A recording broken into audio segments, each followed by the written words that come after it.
Eu vou aproveitar a fala da Giovana e da Flávia, e a gente tem sempre que lembrar assim, todo esse início que nós fizemos aí no terreno, os muros que não ficaram baratos, porque a gente teve que fazer toda uma fundação naquele muro de lá, o próprio dinheiro que a gente está tentando investir aqui no terreno onde vai ser o Parque das Crianças e tudo mais, a gente vem conseguindo, graças a Deus, estar levantando fora a parte daquele dinheiro que é usado para manter a instituição.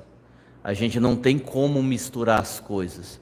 As galinhadas que a gente faz, a nota fiscal paulista, uma promoção aqui e acolá que a gente costuma fazer, até estamos demorando para fazer outra, né? Já está atrasado, é para a manutenção da instituição. Então a gente não pode tirar dinheiro dessas promoções para investir lá na ampliação. Então a gente vai tentando fazer as promoções por fora, justamente para a gente conseguir fazer as duas coisas, tá certo?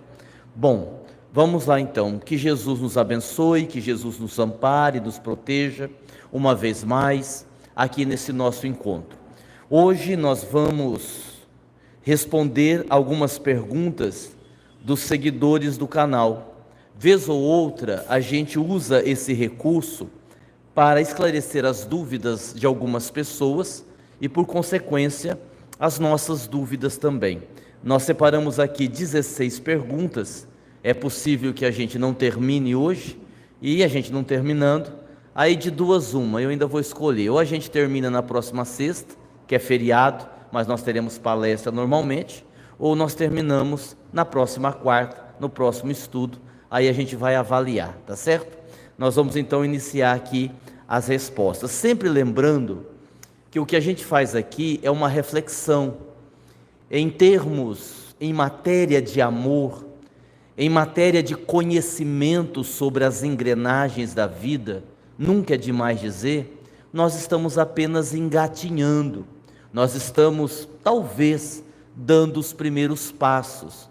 Então, nenhum de nós, sobre vários temas de espiritualidade diferentes, temos a posse da verdade absoluta, né? Aliás, pouca coisa na nossa vida é uma verdade absoluta, ou são verdades absolutas, considerando que nós somos espíritos em evolução, e à medida que vamos evoluindo, as nossas percepções vão se modificando, obviamente porque os nossos valores também vão se alterando.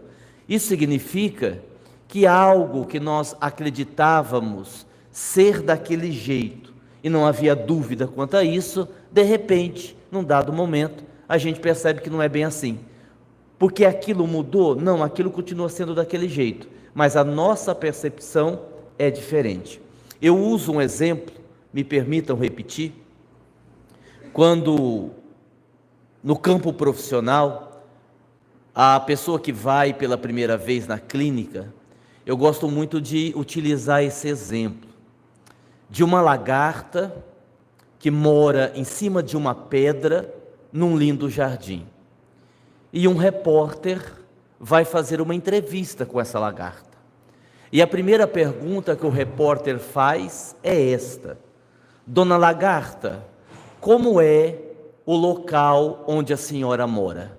E a lagarta vai responder: bem, eu moro em cima desta pedra, ali tem mais duas pedras, ali tem uma flor, ali tem uma árvore e ali tem um pequeno gramado.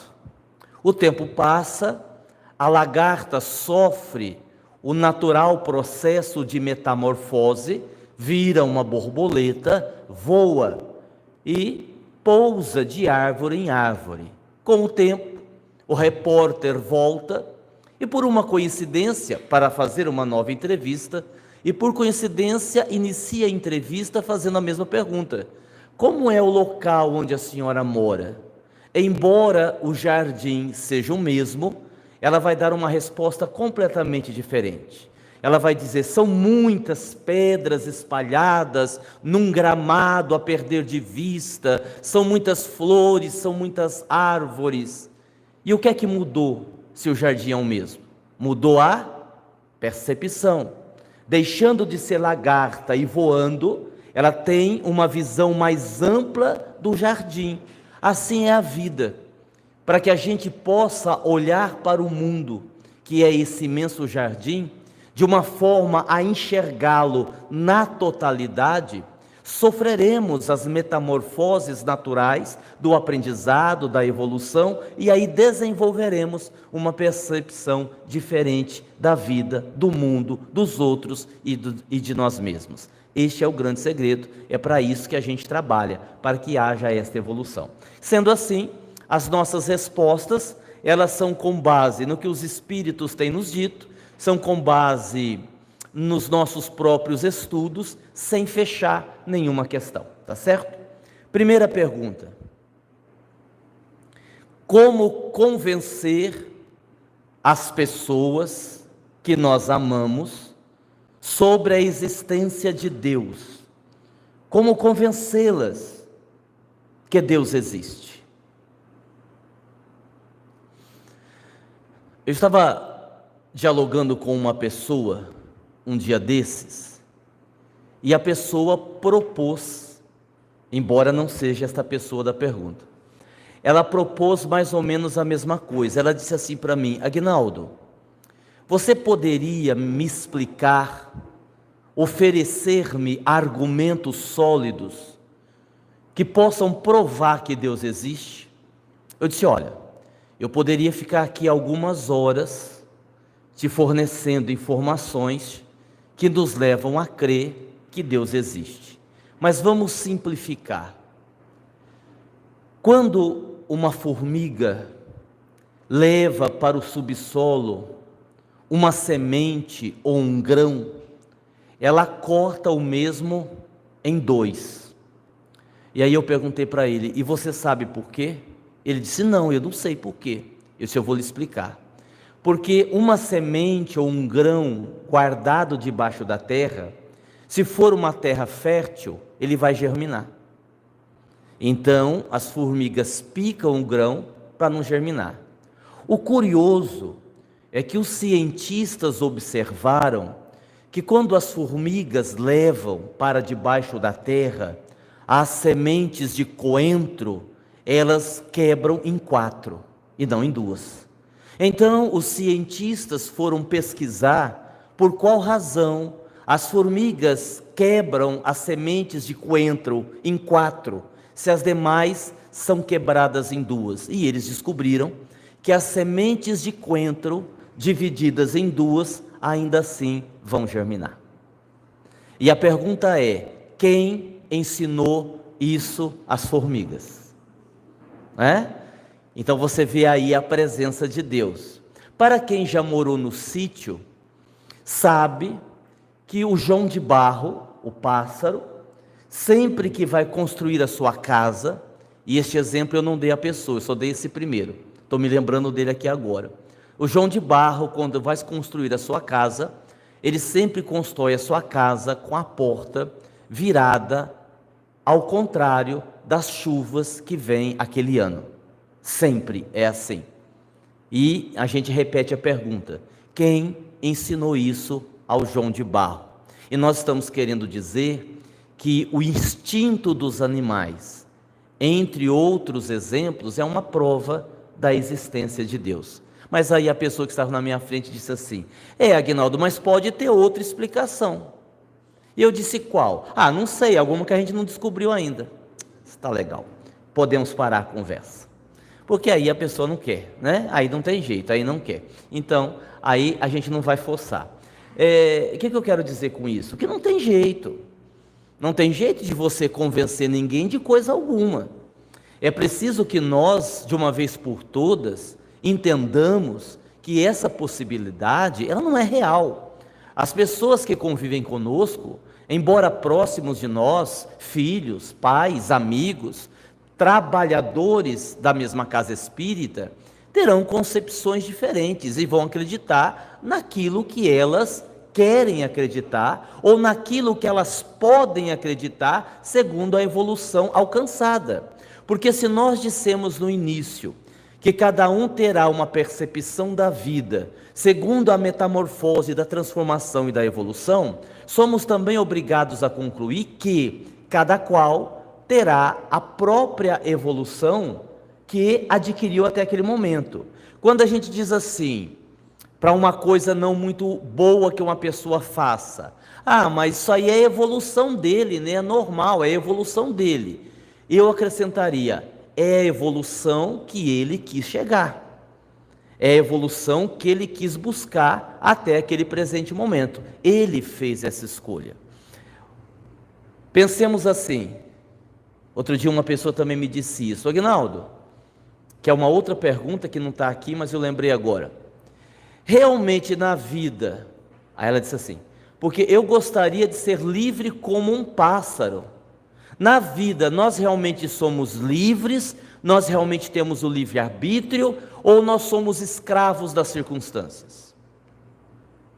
Vou repetir a pergunta. Primeiro ele fez uma afirmação. Eu queria ser livre como os pássaros. Ele já errou aí. Porque um pássaro não é livre. Um pássaro está condenado a voar.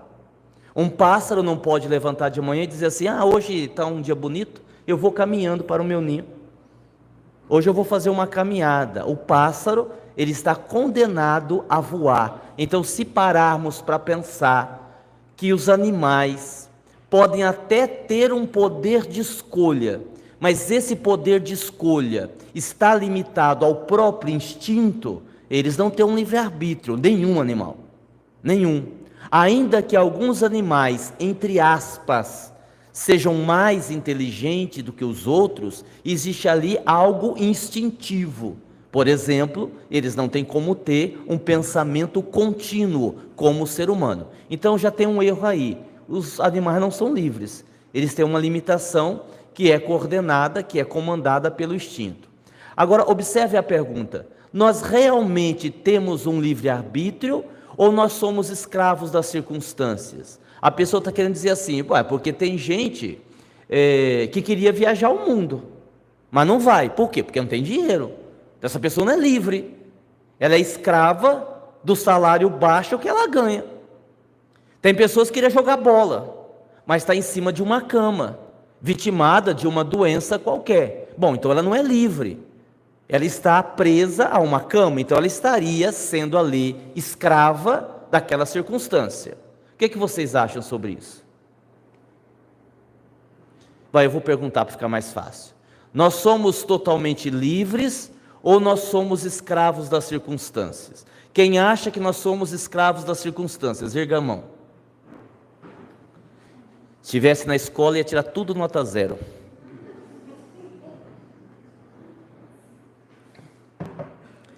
Nós somos, um detalhe, só um detalhe. O detalhe vocês vão entender. Nós somos escravos das circunstâncias que nós criamos para nós, em algum momento, através do livre-arbítrio. Então tudo é livre-arbítrio. Se nós fôssemos escravos de circunstâncias criadas por outras pessoas, e nós não tivéssemos nada a ver com aquilo, nós não teríamos um livre-arbítrio total. Não teríamos. Mas se a gente parar para pensar que cada qual só colhe o que plantou, se cada pessoa só vive a experiência que ela atraiu para si, com base nas suas experiências pregressas, seja de vida passada ou dessa encarnação, então ali prevaleceu o livre-arbítrio. Se nós estamos circunscritos ou somos escravos de uma circunstância gerada por nós mesmos, pelas decisões que tomamos, segundo a liberdade que temos, nós temos o livre-arbítrio. O problema é que pela nossa evolução limitada, normalmente nós utilizamos mal esse livre-arbítrio e aí então fica restrito. Deu para entender? Deu para entender? Bom, vamos para a segunda, na verdade terceira, que eu já respondi duas. O pensamento realmente é uma força criadora? Sem dúvida. Quando nós estudamos, por exemplo, o mentalismo fala do poder da mente, tanto divina como humana. Em outras palavras, tudo começa na mente, é da mente para o concreto. Querem ver um exemplo? Eu me lembro de uma história, essa é lá para Ilhéus, vou abrir um parênteses aqui, de dois monges que faziam parte de determinada religião, e essa religião era muito rigorosa, principalmente no que dizia respeito ao contato com uma mulher. Então, um monge pertencente àquela religião não podia olhar para uma mulher, conversar com uma mulher e muito menos tocar numa mulher. E esses dois monges estavam caminhando, quando chegaram perto de um rio, não era um rio muito fundo, dava mais ou menos pouco acima do abdômen, e eles viram uma mulher, que ela estava com o vestido erguido, ameaçando atravessar o rio e voltava, ameaçando voltar, atravessar e voltava. O monge mais velho dirigiu a palavra a ela, o monge mais novo fica quieto. O monge mais velho perguntou a ela: o que está acontecendo? Ela disse: não, é que eu estou indo numa festa de casamento, eu preciso atravessar o rio, mas o vestido, se eu for atravessar, vai molhar o vestido, como é que eu vou na festa de casamento? E eu não consigo atravessar. O monge disse: não, pois não, eu vou ajudar a senhora. Venha cá. Tomou-a nos braços e atravessou com ela o rio e a deixou do outro lado. E a mulher foi embora. Eles continuaram a caminhada. Mais um trecho, o monge mais jovem disse assim: olha, você me desculpe, mas eu vou deletar você. Quando nós chegarmos lá e encontrarmos o nosso mestre, eu vou ter que deletar você, porque você sabe as regras da nossa religião, você olhou para a mulher, você conversou com a mulher e você tocou na mulher, eu vou deletar você. E ele disse assim: pode fazer isso, não tem problema algum, porque é verdade, você tem razão. Eu olhei para a mulher, eu toquei na mulher e eu a carreguei do outro lado da margem, mas eu a deixei lá. E você continua carregando-a na cabeça até agora. Mental. Por isso que Jesus advertiu sobre o adultério por pensamento. Por isso que Jesus disse: quando olhares com desejo para uma mulher, em verdade já estarás adulterando com ela. Ora, o que Jesus estava querendo nos informar? É claro que não é um adultério concreto. É claro que se você tem o impulso de olhar com desejo para uma mulher, se for o caso de um homem, ou vice-versa também, não há ali efetivamente o adultério. Jesus estava falando do quê? Das criações mentais, das vinculações energéticas, e a gente sabe, nós que trabalhamos na área da mediunidade, nós que falamos muito aqui, nós já estudamos muito isso, as chamadas formas pensamentos que vão impregnando, os vínculos que nós vamos criando com as outras pessoas, nós temos aí realmente um problema. Então sim, a resposta é sim, o pensamento é uma força criadora, tanto para o bem como para o mal. Isto é uma realidade inegável, inegável. Muitas vezes o nosso pensamento ele está conturbado, em desalinho, em desarmonia, pelos próprios pensamentos contínuos que nós temos, que não são muito saudáveis. Agora veja, a Célia tem raiva de mim, por alguma razão. Então ela está projetando uma energia, ela está projetando um pensamento negativo, uma vibração ruim. Aí eu poderia dizer assim: não, mas a Célia não me atinge, porque eu não estou vinculado à Célia. Eu não estou magoado com ela, eu não estou com raiva dela, eu não fico pensando nela, eu não fico pensando nas nossas brigas que a gente teve, eu estou livre, mas em compensação eu sou desonesto. E sendo desonesto, eu baixo o meu padrão vibratório. Isso significa que uma pessoa pode me atingir com o pensamento negativamente, ainda que eu não esteja vinculado a ela, mas esteja conduzindo mal a nossa vida. Deu para entender? Deu para entender? Então sim, o pensamento é uma força criadora, para o bem e para o mal, a depender da nossa escolha. Próxima pergunta: chorar de saudade por quem se foi faz mal? Bom, tem uma frase do poeta Pablo Neruda que ele diz assim: saudade é a solidão acompanhada.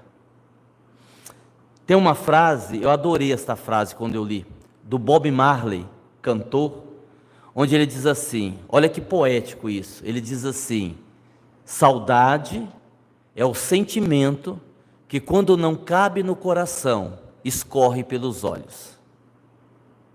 Ele está falando do choro, ele está falando das lágrimas, né? Saudade é o sentimento que, quando não cabe no coração, escorre pelos olhos.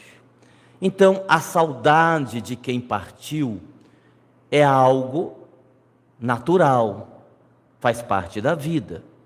E quando eu fui responder essa pergunta, eu comecei a lembrar, né, das pessoas que eu já tive contato, mais próximas, que já desencarnaram, pessoas que trabalharam nesta casa espírita, como a dona Alzira, como a dona Cidinha, que nós já citamos aqui de outras vezes, como o Fernando Ragnoli, que desencarnou mais recentemente, como o doutor Antônio, que não era propriamente trabalhador da casa, mas tinha um vínculo muito grande com as nossas crianças, era muito querido pelas crianças e ajudava muito na parte social do CCI. Eu estava me lembrando do seu Valfrido é esposo da Regina Bachega, lá de São Paulo, que me hospeda, né? Agora menos, mas me hospedou na casa dela uns 15 anos, né? E ele era aquele colaborador invisível, né? Porque ele não ajudava diretamente na doutrina, mas abria a casa dele para que ali a gente pudesse ficar, ali a gente pudesse fazer o trabalho de divulgação da casa espírita, do espiritismo. Então, assim, essa saudade, ela é natural. Agora, a pergunta não é se a saudade é natural, a pergunta é se chorar nos faz mal, se chorar de saudade faz mal. E aí, assim, o choro, o verter lágrimas, ele pode fazer mal ou fazer bem, a depender da característica do seu choro. Ou seja, não é o chorar, mas é por que você está chorando. Eu posso chorar de saudade, aceitando a ausência de quem eu amava. Eu posso chorar de saudade, com o coração em revolta, por não aceitar que a pessoa que eu amava partiu. Eu posso chorar porque aquela pessoa não está mais comigo, ou eu posso chorar porque eu estou inconformado com Deus por Ele ter feito aquilo comigo. Então, o choro, normalmente, ele é caracterizado como uma coisa positiva, assim como a verbalização. Quando você verbaliza, quando você chora, quando você abre o seu coração, que é verdadeiro, se for verdadeiro, você tem aquele alívio. Agora, quando esse choro é acompanhado de algum sentimento mais pesado, digamos assim, mais ruim, aí ele nos compromete. E aí eu vou para a última frase que eu separei. As duas primeiras, legal. A do Pablo Neruda, como a do Bob Marley, é legal. Mas tem uma frase do Mário Quintana, poeta, que esse é o problema, quando ele diz assim: a saudade é o que faz as coisas pararem no tempo. A saudade é o que faz as coisas pararem no tempo. Aí, o choro da pessoa que não se conforma, da pessoa que não aceita e que para a sua vida, eu não vou mais viver. A minha vida sem fulano não tem mais sentido, não tem mais razão de ser. Aí você tem lágrimas que te fazem mal, porque você está abrindo mão da sua vida por conta de uma outra vida que, pelas circunstâncias da própria vida, partiu antes de você. Então aí nós temos um problema a ser resolvido. Então a gente tem que sempre analisar, e aqui saindo um pouco da pergunta em si, da tristeza, da saudade, do choro pela saudade, o choro como um todo. Tem pessoas que choram de mágoa. Os espíritos evoluídos é outro departamento. É uma coisa impressionante, porque eles também choram. Eu já vi muitas vezes Dona Benedita, espírito iluminado, chorando, de alegria e de tristeza. Já vi outros espíritos também nessa condição. Então, como quase tudo na vida, o que a gente deve avaliar é o que está por detrás da nossa ação, de falar, de chorar, de fazer o que quer que seja, ok? Próxima pergunta. No movimento espírita, a gente percebe que existem muitas informações discordantes, contraditórias, onde num lugar se fala uma coisa, no outro lugar se fala outra coisa. O que fazer? Quando os Estados Unidos começaram a enviar os astronautas para o espaço, eles tiveram um problema com a caneta, porque no espaço, às vezes a temperatura acima do normal, às vezes abaixo do normal, superfícies diferentes, eles não conseguiam fazer a caneta pegar para as anotações. Então os Estados Unidos, não é? Esse bloco que cuidava disso na época, investiu milhões de dólares, milhões, e desenvolveram uma caneta que era capaz de escrever sobre qualquer superfície, sobre qualquer temperatura, com gravidade, sem gravidade. Houve um investimento pesado, arrumaram a caneta. Os russos tiveram o mesmo problema e usaram lápis. Certo? Eu estou falando do quê? Da simplicidade. Quando a coisa começa a ficar muito confusa, quando a coisa começa a ficar muito complicada, a gente vai para o básico.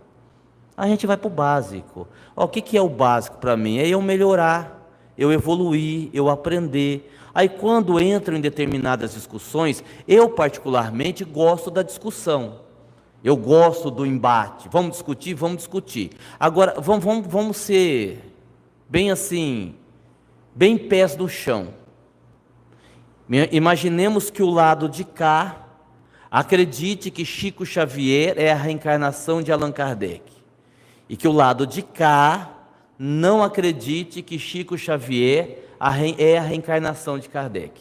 A gente pode entrar até numa discussão saudável, cada qual apresentando o seu argumento. Tudo bem, mas cá entre nós, para a nossa evolução espiritual, isso não vai fazer a menor diferença. Para aquilo que você tem que melhorar na sua vida, se Chico se Chico não vai fazer a menor diferença. Então assim, você fica no básico. Eu me lembro da minha avó, Dona Leonilda Paviani, que assim, ela vivia um martírio, porque na chácara onde eles moravam, e minha avó tinha mania de limpeza. E na chácara onde eles moravam, tinham 2 pés de manga imenso. Um pé de manga daquela qualidade manteiga, que é rara essa manga, não tem fiapo. E do outro lado, a manga espada, que também é muito delícia. E que cai folhas o tempo todo. E ela varria, e ventava, e ela varria. E aí assim, não vá varrer enquanto está ventando. Isso serve para pés de manga e para a sua vida. Não vá arrumar quando tudo ainda está sendo bagunçado. Não vá lavar a sua casa se a reforma ainda não acabou. Espera passar. Espera passar. E quando passar tudo, aí você vai e faz com calma e do jeito certo. Então, voltando para a nossa questão, eu acho isso, realmente é verdade. Nós não podemos esquecer, e eu sempre tento colocar isso aqui, que é uma coisa que eu aprendi com o Dr. Klaus. Os espíritos, eles falam daquilo que eles sabem, também dentro da evolução que eles se encontram. Então, quando um espírito narra o local onde ele vive, toda a estrutura de que ele vive, não quer dizer que aquilo ali seja padrão para todas as dimensões. Então, não é que existam contradições. Aqui nesse livro o Espírito falou uma coisa, mas eu li um outro livro de uma outra pessoa, de um outro Espírito, falou outra coisa. Sim, mas é a percepção de cada Espírito. Vale a mesma regra do que a gente conversava aqui agora há pouco. Nós não falamos da metamorfose, né, das formigas, da semente de coentro, das sementes que vão para o subsolo? Pois é, no plano espiritual é a mesma coisa. Há um monte de espíritos desencarnados que não acreditam que estão desencarnados, que vão levando a vida normalmente, como se não tivesse acontecido nada. Há quem esteja desencarnado, sabe que está desencarnado, mas não acredita na reencarnação. Ou vocês acham que nós vamos desencarnar e vamos encontrar só espírito do lado de lá? É óbvio que não. Nem poderia ser. E nem poderia ser. Então, a gente... Claro, eu estou desconsiderando as mistificações, os espíritos enganadores que existem. Eu estou falando de espíritos sérios, de espíritos, digamos assim, do bem, que escrevem aqui para a Terra, cada qual dentro da sua percepção, do lugar onde ele está, da evolução que ele alcançou. Certo?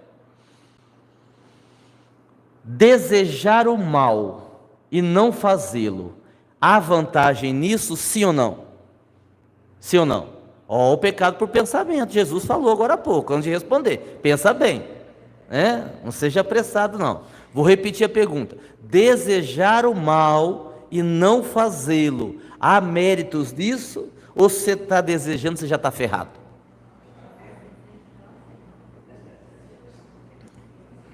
Vamos lá. É assim, lá na pergunta 641 do Livro dos Espíritos, esse assunto é abordado, e é bem simples de entender. A pergunta é: você teve o desejo do mal? Sim. E não o fez? Sim. E agora vem a pergunta: você não o fez pelo seu esforço de saber que aquilo não seria bom para a sua evolução, ou você não o fez por falta de oportunidade? Eu morro de vontade de ter assim uma aventura com uma jovenzinha. Isso você imagina alguém de 50 falando, né? Alguém de 50, eu morro de vontade de ter uma aventura com uma jovem de 18, bonitinha, lindinha, um corpinho perfeito, mas eu não tenho. Claro, quem é que vai querer esse estrupício feio desse jeito, né? Então aí não há vantagem. Você não está cometendo erro porque você está se esforçando, você sabe que aquilo é errado. Você não está fazendo, por quê? Porque você não teve a oportunidade. Então é isso que a gente tem que pensar. Se eu não estou fazendo, embora tenha vontade e eu estou resistindo, é óbvio que teve um avanço. É claro que sim. Porque antes eu fazia com prazer, ainda que eu soubesse que era errado. Depois eu continuei fazendo, já com não muito prazer, porque eu comecei a ficar preocupado, comecei a me sentir culpado, mas ainda fazia.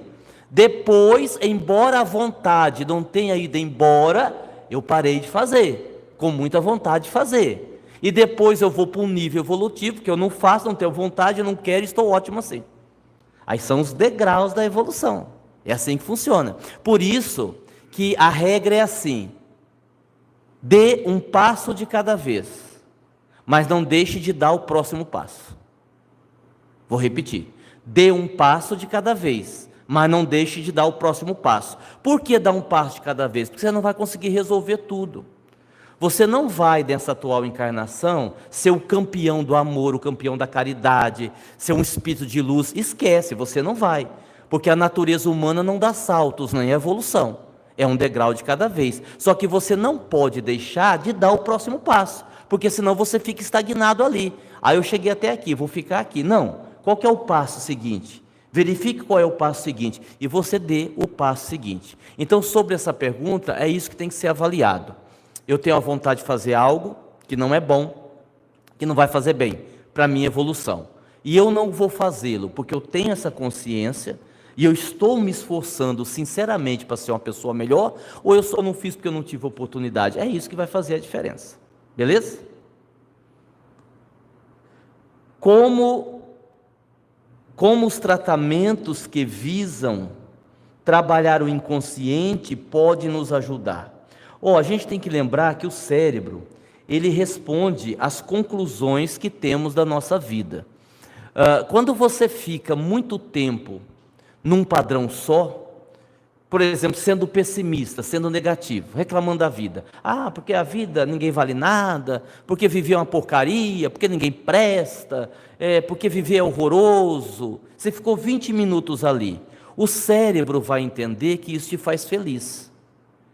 E ele vai buscar no seu inconsciente, na sua galeria, informações que você tem arquivada que possa alimentar esse tipo de coisa.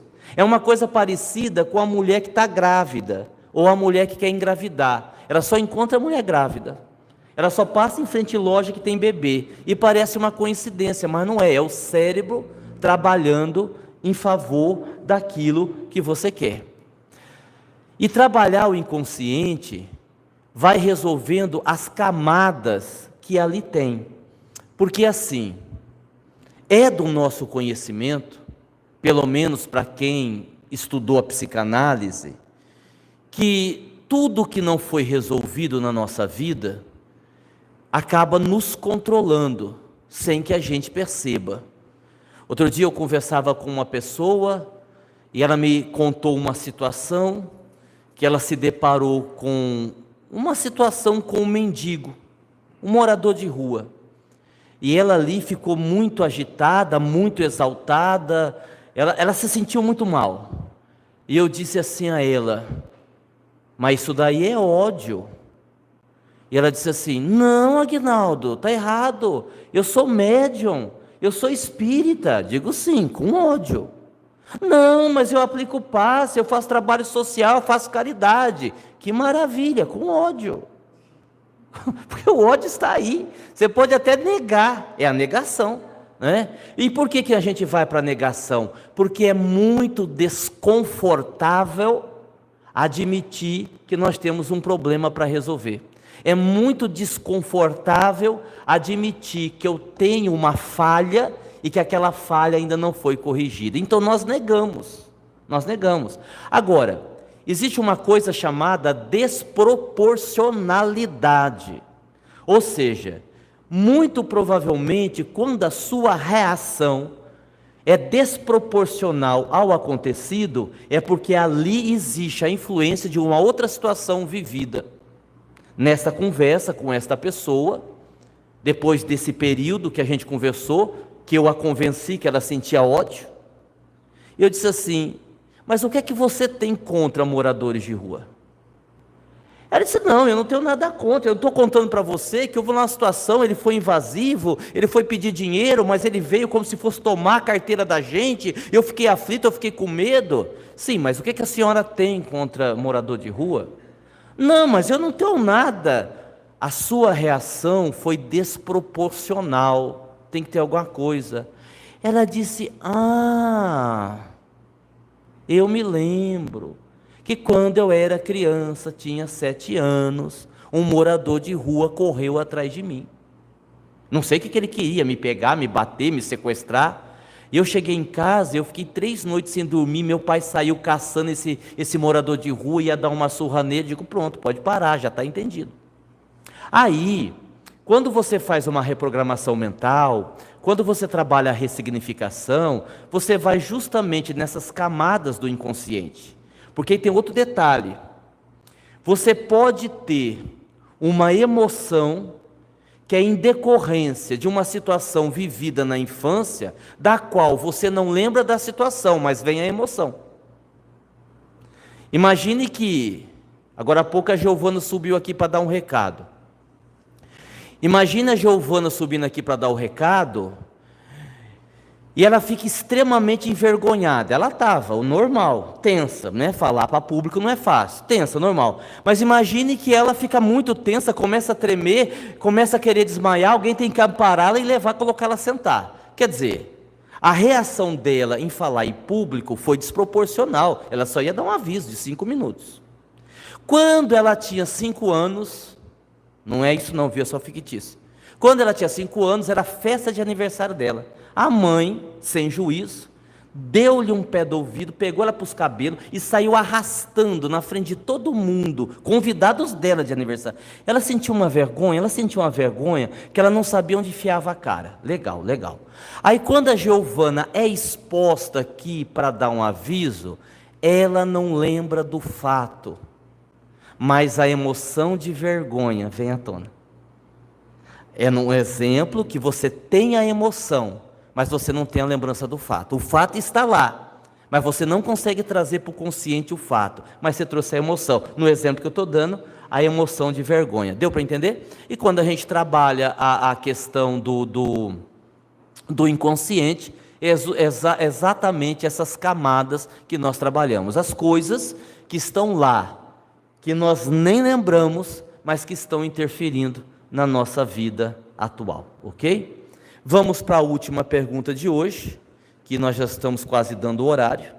E aí, como eu disse, as outras perguntas que faltaram, ou a gente responde na próxima quarta ou na próxima sexta. Aguinaldo, não dá para você falar quando vai ser? Não, você que vem os dois.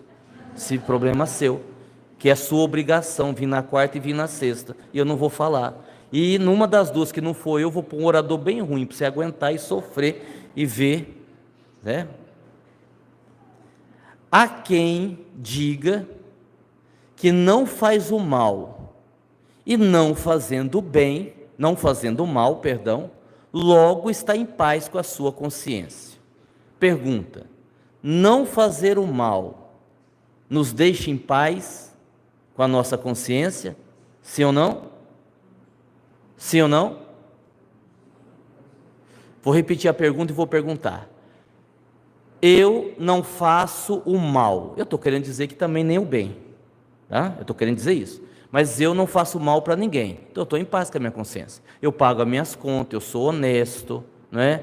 Eu nunca quero o mal de ninguém, eu não desejo o mal de ninguém. Eu estou em paz? Quem acha que sim, ergue a mão. Agora teve pouco, nota 0. Agora teve pouco, só 2. Não, eu não estou em paz. Porque lá na resposta da pergunta 642 do Livro dos Espíritos, os Espíritos dizem a Kardec: todo bem que deixamos de fazer, que resulte no mal, nós somos responsáveis. Então não é apenas a questão de não fazer o mal, mas também fazer o bem. Exemplo bem simples: um mendigo bate na sua porta, pedindo um prato de comida, você tem.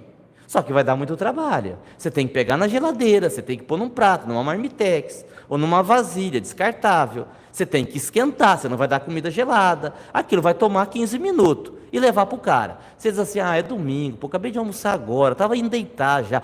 Não tem nada não. Não tem, volta outra hora. E ele recebe esse não mais em algumas casas. E não é que por uma infeliz coisa do destino, ele morre de fome naquela noite? A pergunta é: você tem responsabilidade sobre isso? Indiretamente, com certeza, porque a morte foi resultante de um bem que você escolheu não fazer. Veja só, você escolheu não fazer, certo? Se amanhã eu digo assim, eu posso dizer, eu tenho um livre-arbítrio. Eu não vou trabalhar mais com o Dr. Klaus não, estou muito cansado, meu joelho está doendo muito, assim, é muito cansativo. Na minha cabeça funciona assim, eu não sei como é que é para vocês, para mim é assim: domingo, segunda, terça, domingo, segunda, terça, domingo, segunda, chega terça toda hora, chega terça-feira. Rapaz, passou terça-feira ontem, já chegou terça-feira de novo, Deus me livre, né? Eu digo assim: eu estou cansado, eu não vou trabalhar mais não, eu não vou trabalhar. Bem, eu não estou fazendo mal a ninguém, eu só estou dizendo que eu não quero mais trabalhar. As pessoas que poderiam ser beneficiadas pelo Dr. Klaus, que agora não vão ser mais beneficiadas, porque eu escolhi parar e o trabalho não existe mais, de uma certa forma eu assumo indiretamente a responsabilidade sobre aquilo. Deu para entender? É assim que funciona. Então, não basta não fazer o mal, é preciso que haja da nossa parte uma preocupação em fazermos o bem possível, Ninguém está dizendo que você tem que abraçar o mundo, ninguém está dizendo que você tem que salvar todo mundo, ninguém está dizendo que você tem que fazer votos de pobreza, como fez Francisco de Assis. Não, aquilo que é possível para você. Nós somos responsáveis pelo bem que fazemos e pelo bem que deixamos de fazer, ok? Então nós respondemos com isso o total de, eu respondi uma a mais que não estava, 8 perguntas. Cheguei na metade certinho. Quer dizer que nós teremos para a nossa próxima reunião 8 perguntas para responder, tá certo? E nós paramos por aqui. Muita paz, muito obrigado a todos, até o próximo estudo. Aqueles que ficaram com dúvidas sobre o aviso da Giovana, a festa lá, manda um zap para ela que ela explica, tá bom? Obrigado.